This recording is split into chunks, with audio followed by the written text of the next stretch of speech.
बेथेती र भ्रष्टाचार सबै फाल्ने कि आधी फाल्ने? पुरै फाल्ने कि आधी फाल्ने हो? अलिकति राख्ने कि राख्दै नराख्ने? त्यस परिवर्तनमा मेरो पनि लगानी छ, मेरो पनि भोट छ। यो त्यही बेला हो, यो त्यही बेला हो। तपाईका पार्टीहरू हिजो थिए, भोलि रहलान् नरहलान् म भन्न सक्दिनँ। हाम्रै पार्टी भोलि के हुन्छ म भन्न सक्दिनँ। तर आफ्नै हातले इतिहास लेख्ने यो अवसर यो देशले फेरि कहिले पाउँछ पाउँदैन मलाई थाहा छैन। त्यसकारणले यो अवसर ऐतिहासिक अवसर हो। देशका लागि अब एक साथ हिँड्नु पर्दछ भनेर रवि बालेनहरू भोलि आउँछन् आउँदैनन् मलाई थाहा छैन, अहिले आएका छन्। यसलाई राष्ट्रिय अवसर र उत्सव बनाउनुपर्छ। म यति भन्नका लागि आएको छु। यहाँको मेडिकल शिक्षाका कुरा, यहाँको बाटोघाटोका कुरा, यहाँका पूर्वाधारका कुराहरू हामीले भनिसकेका छौँ। म खुद्रामा कुरा गर्न आएको छैन। अब एकै पटक बदल्नुपर्ने जे हो सबै बदल्ने हो। मान्छेलाई सिंहदरबार चलेको कुरा चलेको छ। यहाँ मानिसहरू भनेका छन् सिंहदरबार चलेको छ भने सिंहदरबारलाई बनाउने हो, तर बनाउनुभन्दा जरुरी सिंहदरबार बदल्ने हो, बदल्ने हो।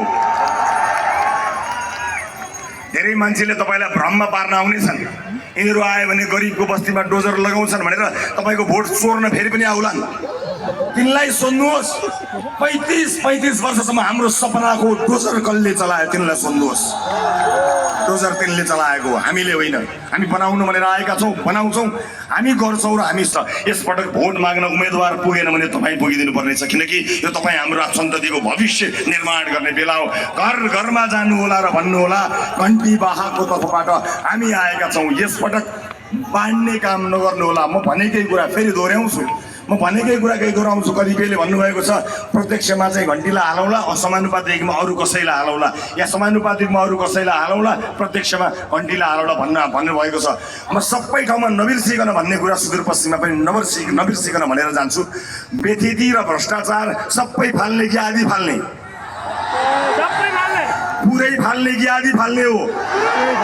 अलिकति राख्ने कि राख्दै नराख्ने?